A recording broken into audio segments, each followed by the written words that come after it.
Morning students, एक बार फिर आप लोगों का स्वागत है HMV केमिस्ट्री क्लासेज में। हम लोग पढ़ रहे हैं 5th चैप्टर सरफेस केमिस्ट्री। पिछले क्लास में आपने पढ़ा था properties of colloidal solution. Colloidal solution के कुछ इंपॉर्टेंट प्रॉपर्टीज के बारे में हम लोगों ने देखा था, जैसे हेट्रोजीनस नेचर के बारे में पढ़े थे, colligative properties, surface tension, viscosity, Tyndall effect, Brownian movement. तो ये सब कुछ इंपॉर्टेंट प्रॉपर्टीज पिछले क्लास में आपने पढ़ा था। कुछ और इंपॉर्टेंट प्रॉपर्टीज आज हम लोग देखेंगे कोलाइडल सॉल्यूशन के बारे में। Another properties, colour. The colour of colloidal solve, colloidal solve का जो कलर है depends upon the wavelength of the light scattered by dispersed particles. Colloidal solve का कलर निर्भर करता है लाइट के वेवलेंथ पर, जो स्कैटर्ड होता है डिस्पर्स्ड पार्टिकल के द्वारा। The wavelength further depends on the size and nature of colloidal particles. यह वेवलेंथ पुनः निर्भर करता है कोलाइडल पार्टिकल के नेचर और कोलाइडल पार्टिकल के साइज पर। The colour of colloidal solve also depends upon the manner by which the observer receives the scattered light. Colloidal solve का कलर इस बात पर भी निर्भर करता है कि वह ऑब्जर्वर जो रिसीव करता है स्कैटर्ड लाइट को। For example, gold sol is red in colour. Gold sol red होता है कलर में, but as the size of particles increases, जब गोल्ड सोल के पार्टिकल के साइज को बढ़ाया जाए, it changes to blue and finally golden. फिर इसका कलर धीरे धीरे चेंज होता है ब्लू और अंत में गोल्डन कलर हो जाता है। तो ये था कलर के बारे में। तो याद रखेंगे कोलाइडल सॉल्व का कलर किन किन बातों पर निर्भर करता है।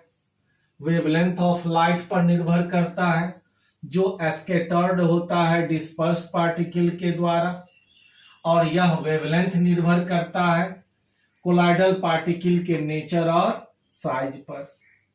साथ ही साथ कोलाइडल सॉल्व का कलर इस बात पर भी निर्भर करता है कि वह ऑब्जर्वर जो रिसीव करता है स्कैटर्ड लाइट को, उसके मैनर पर डिपेंड करता है। Now we see another properties, charge on colloidal particles. Colloidal particle के चार्ज आवेश के बारे में। Colloidal particles always carry an electrical charge. Colloidal particle पर हमेशा कुछ विद्युतीय आवेश होता है। The nature of this charge is same on all the particles in a given colloidal solve.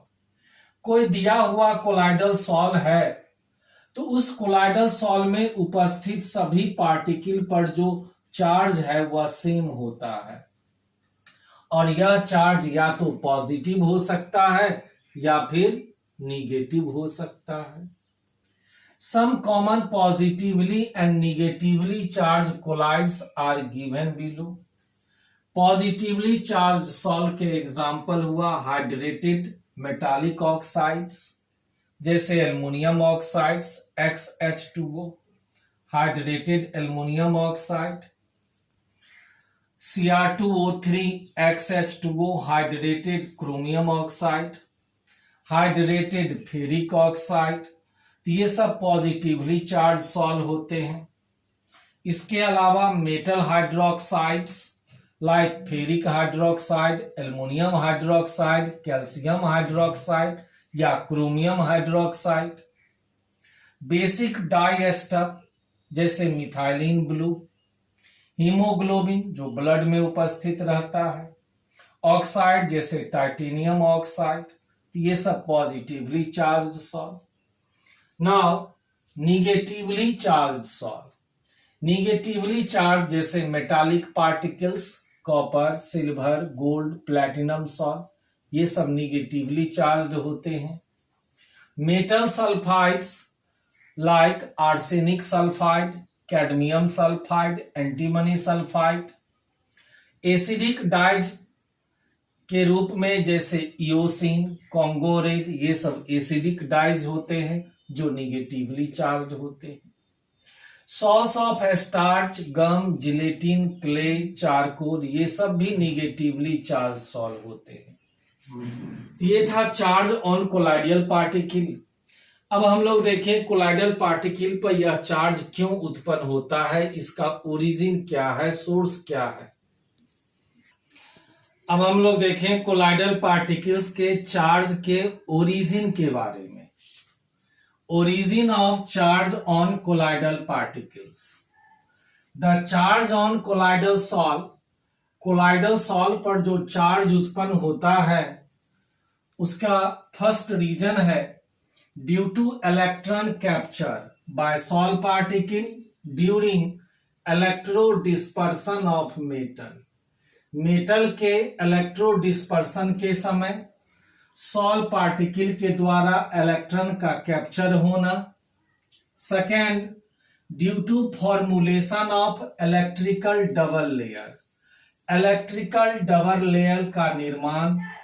और third, due to preferential adsorption of ion from solution से ion का preferential adsorption.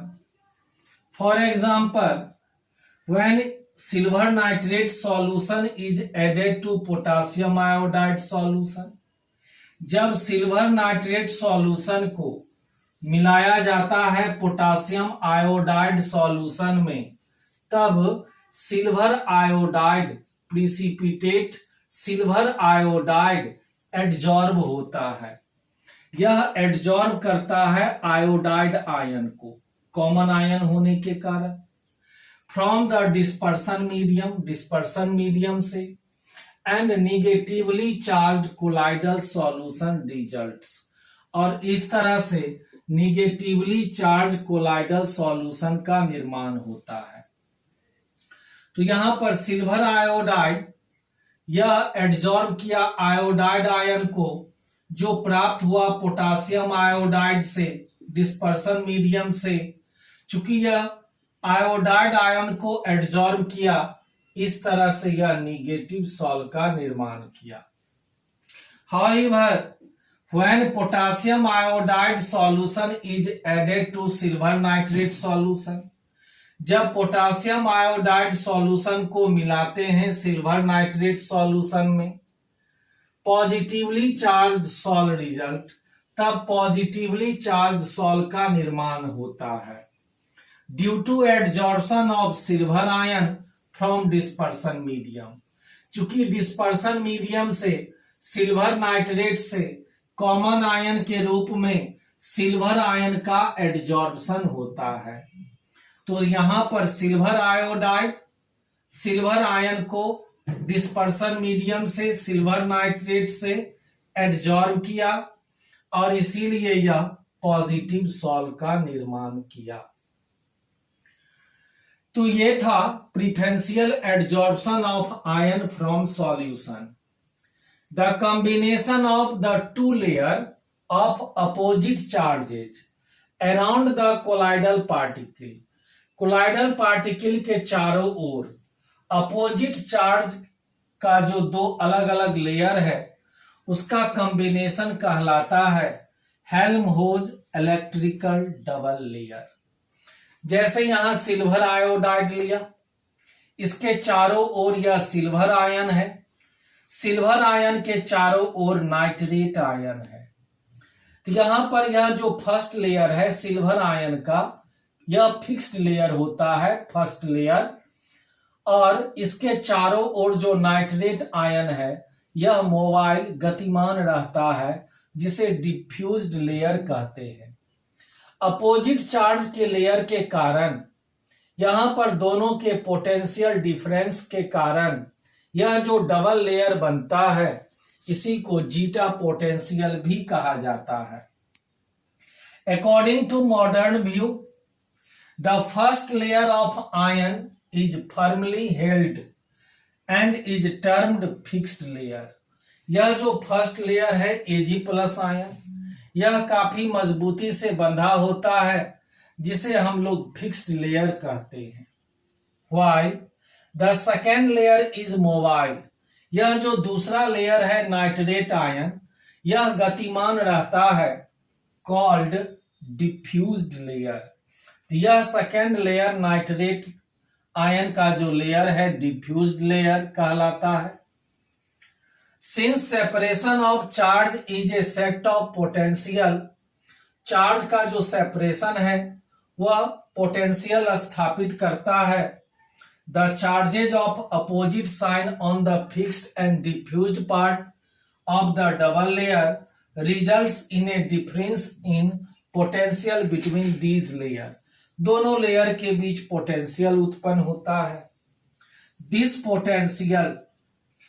Potential difference between the fixed charge layer and diffused layer of opposite charges, एक fixed layer हुआ Ag plus, दूसरा opposite nitrate ion का diffused layer, दोनों के बीच जो इस तरह से पोटेंशियल डिफरेंस होता है वह कहलाया इलेक्ट्रोकाइनेटिक पोटेंशियल, या इसी को जीटा पोटेंशियल भी कहा जाता है। तो ये सब था कोलाइडियल पार्टिकल के चार्ज के बारे में। कुछ और इंपॉर्टेंट प्रॉपर्टी हम लोग देखें। Now we see some another important properties. Electrophoresis और कैटाफोरेसिस क्या होता है? जब कोई इलेक्ट्रिक फील्ड आरोपित किया जाए तब उसमें कोलाइडल पार्टिकल का जो मूवमेंट है वह घटना कहलाता है इलेक्ट्रोफोरेसिस और cataphoresis. The migration of colloidal particle, colloidal particle का जब माइग्रेशन हो, स्थानांतरण हो under an applied electric field is called electrophoresis और cataphoresis. Positively charge particles move towards cathode, cathode की तरफ पॉजिटिवली चार्ज पार्टिकल मूव करता है, जबकि निगेटिवली चार्ज पार्टिकल मूव करता है एनोड की तरफ। Thus, by noting the direction of movement of particles, particle के मूवमेंट के डायरेक्शन को नोट करने पर we can find whether they carry positive or negative charge। Colloidal particle के मूवमेंट के डायरेक्शन के अध्ययन के आधार पर हम लोग यह तय कर पाते हैं कि वह कोलाइडल पार्टिकल पॉजिटिव चार्ज है या निगेटिव चार्ज है। Now we see some important applications of electrophoresis. Electrophoresis की कुछ महत्वपूर्ण उपयोगिताएं। First, determination of charge on colloidal particle, colloidal particle के चार्ज को हम लोग निर्धारित कर सकते हैं। Second, removal of smoke from chimney gases, chimney gas से स्मोक को दूर किया जा सकता है इस इलेक्ट्रोफोरेसिस के द्वारा। Third, removal of suspended impurities like dirt from sewage, sewage से डर्ट सस्पेंडेड इम्प्यूरिटी को दूर किया जाता है। तो यह था electrophoresis important property. Now we see another property, electroosmosis। On placing a colloidal solution under the influence electric field, जब कोलाइडल सॉल्यूशन को रखा जाता है इलेक्ट्रिक फील्ड में, the particles of dispersion medium move towards oppositely charged electrode। तब जब colloidal solution को रखा जाता है इलेक्ट्रिक फील्ड के अंतर्गत, तब डिस्पर्सन मीडियम का जो पार्टिकल है वह मूव करता है विपरीत आवेश वाले इलेक्ट्रोड की तरफ। जबकि colloidal particles are not allowed to move. Colloidal particle move नहीं करता है, बल्कि डिस्पर्सन मीडियम के पार्टिकल मूव करता है। यही घटना कहलाता है। Such a phenomenon is known as electroosmosis. इसी घटना को इलेक्ट्रोऑस्मोसिस कहा जाता है। तो यह सब है कोलाइडल पार्टिकल के प्रॉपर्टीज के बारे में। नेक्स्ट क्लास में हम लोग देखेंगे कोलाइडल सॉल्यूशन के कोगुलेशन के बारे में। गोविंद जी ने एक क्वेश्चन पूछा था यूट्यूब पर। The वनथ Hoff factor for 0.1 molarity barium nitrate solution is 2.74। The degree of dissociation is. 0.1 molarity barium nitrate solution के लिए वनथ ऑफ फैक्टर दिया हुआ है 2.74 और कैलकुलेट करना है डिग्री ऑफ डिसोसिएशन। तो बेरियम नाइट्रेट आयोनाइज्ड हुआ Ba2 plus 2NO3 minus. Degree of dissociation alpha barium nitrate 2 mole 2 alpha, this is 1 minus alpha. Van't Hoff factor I equal to इस सब का sum 1 minus alpha plus 2 alpha, 1 minus alpha plus 2 alpha, minus alpha plus alpha cancel. Van't Hoff factor दिया हुआ है 2.74 is equal to 1 plus 2 alpha. 1 को left side ले आइए, minus हो जाएगा। 2.74 में से 1 माइनस करेंगे तो 1.74 is equal to 2 alpha. Alpha equal to 2 से डिवाइड कर दीजिए 1.74 में। Alpha equal to 0.87, percentage 87%। तो this is the degree of dissociation. Next class में हम लोग देखेंगे कोलाइडल सॉल्यूशन के कोगुलेशन के बारे में। तब तक इसका स्टडी करिए, अध्ययन करिए, रिवीजन करिए। सोशल डिस्टेंसिंग का पालन अवश्य कीजिए और जब भी घर से बाहर निकलिए मास्क अवश्य लगाइए। Take care yourself and your family. All the best.